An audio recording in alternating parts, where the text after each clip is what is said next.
మీరు అడగండి తమ్ముడు. చంద్రగిరిలో 78లో పోటీ చేసి ఎమ్మెల్యే అయ్యాడు. తర్వాత కుప్పం వెళ్ళాడు. 79, 83లో చంద్రగిరిలో ఓడించారు కదా. ఇంతవరకు చంద్రగిరిలో చంద్రబాబు నాయుడు ముఖ్యమంత్రి అయినాక తన సొంత నియోజకవర్గంలో 5 సార్లు ఎన్నికలు జరిగితే ఒక్కసారి కూడా ఎమ్మెల్యే గెలవలేదు కదా తెలుగుదేశం పార్టీ. 3 సార్లు కాంగ్రెస్ పార్టీ గెలిచింది, 2 సార్లు వైసీపీ గెలిచింది కదా. చంద్రబాబు నిన్న వెళ్ళి అక్కడ పండుగ చేసుకున్నాడు కుటుంబ సభ్యులందరినీ తీసుకెళ్లి చౌట. మరి ఈ సన్నాసి ఈ వెధవ ట్రాన్స్ఫర్ అయ్యి కుప్పం వెళ్తే అక్కడ ఎట్ట గెలిచావరా పిచ్చినా కూడా అని చెప్పి అడగని నన్ను అడుగుతావు నువ్వు. ఇప్పుడు మీ మీద ఓడిపోయిన అభ్యర్థులను మార్పు చేశారు, కానీ ఇక్కడ ప్రస్తుతం సిట్టింగ్ ఎమ్మెల్యేని సిట్టింగ్ ఎంపీలకి సీట్లు ఇవ్వడం అనేది వాళ్ళ ఫెయిల్యూర్ గా మనం భావించాలా, లేకపోతే ప్రభుత్వ వ్యతిరేకతగా భావించాలా? ఇప్పుడు ప్రభుత్వ వ్యతిరేకత అయితే 175 మందిని మార్చేస్తారు కదా. ఓ 40 మందిని 30 మందిని ఎందుకు మారుతారు? కాదు, ఇప్పుడు నేను గెలుస్తా, నాకు సీట్ ఎత్తున్నాడు, పక్క కాన్స్టిట్యుయెన్సీలో గెలిచే అవకాశం లేదు. నీ బిహేవియర్ కూడా ఉంటుంది కదా. నువ్వు ఎవరిని పడితే ఆయన కాలు మీద కాలు వేసి కూర్చుని ఏంట్రా ఉర్రాయి గారా అన్నావు అనుకో, నీ మీద ఉంటుంది కాబట్టి నాకు వేయరు కదా ఓటు. వీడు పనికిరాడు వీడైతే కనుక మేము ఓటు వేయమని చెబుతారు. ఇప్పుడు ఎక్కడైనా బీజేపీ 303 మంది ఎంపీలకు ఇచ్చేద్దా సీట్లు? కాంగ్రెస్ పార్టీలో గెలిచినటువంటి 70 మందికి 60 మందికి సీట్లు ఇచ్చేద్దా? చంద్రబాబు రేపు అందరూ గెలిచిన వాళ్ళందరికి ఇచ్చేసాడా? జవహర్ ఎక్కడ కోరు నుంచి తీసుకొచ్చి తిరువురు ఎందుకు పెట్టాడు? సంక్రాంతి అని పెట్టాడు ఏంటి ఎవరిదన్నా? లేకపోతే ఎమ్మెల్యే పాయగ్రాపేట నుంచి తీసుకొచ్చి కొవ్వూరులో ఎందుకు పెట్టాడు? బుచ్చి చౌదరిని సెంట్రల్ నుంచి రూరల్కి ఎందుకు మార్చాడు? అంటే ఇక్కడ పనికిరాన్న కూడా పక్కన పనికి వచ్చాడు. వాడికి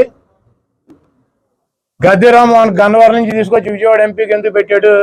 విజయవాడ ఎంపీని తీసుకొచ్చి విజయవాడ ఈస్ట్లో ఎందుకు పెట్టాడు? దేనేని ఉమ్మగాడిని నందిగా నుంచి తీసుకొచ్చి మైలవరంలో ఎందుకు పెట్టాడు?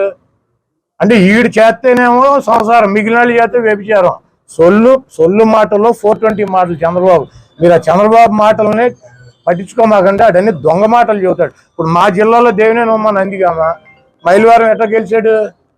అక్కడ పనికిరాన్న కూడా ఇక్కడ పనికి వచ్చాడు. గద్దె రామ్మోహన్ గన్నవరంలో ఇండిపెండెంట్ గెలిచాడు.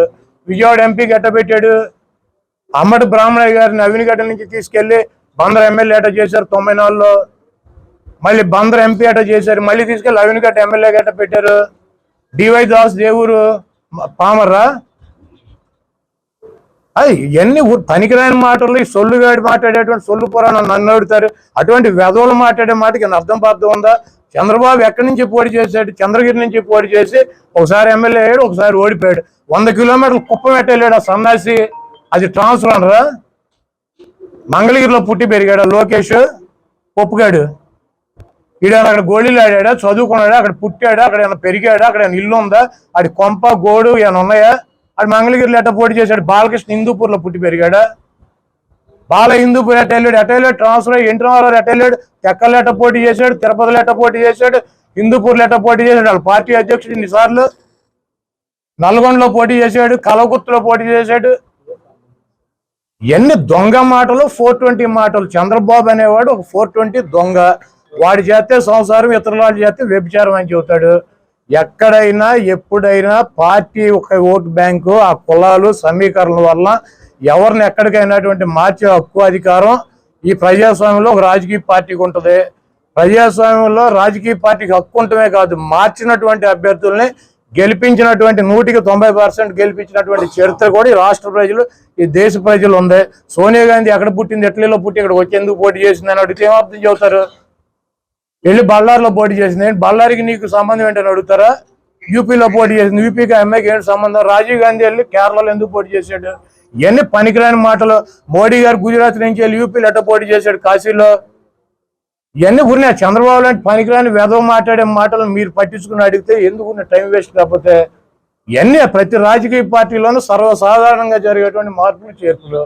అదేవిధంగా వైఎస్ఆర్ కాంగ్రెస్ పార్టీలో కూడా జరుగుతున్నాయి. దీన్ని పెద్దగా భూతార్థంలో పెట్టి చూపించాలనుకుంటున్నారు. ఇప్పుడు పవన్ కళ్యాణ్ చంద్రబాబు కలిసి పోటీ చేస్తారు. 7 సీట్లు ఆయన సీట్లు తీసుకుంటారు. రేపు ఇంకొక 10 రోజులు అయితే రోడ్డు మీద కూడా కొట్టుకుంటారు. అది చూడండి సినిమా.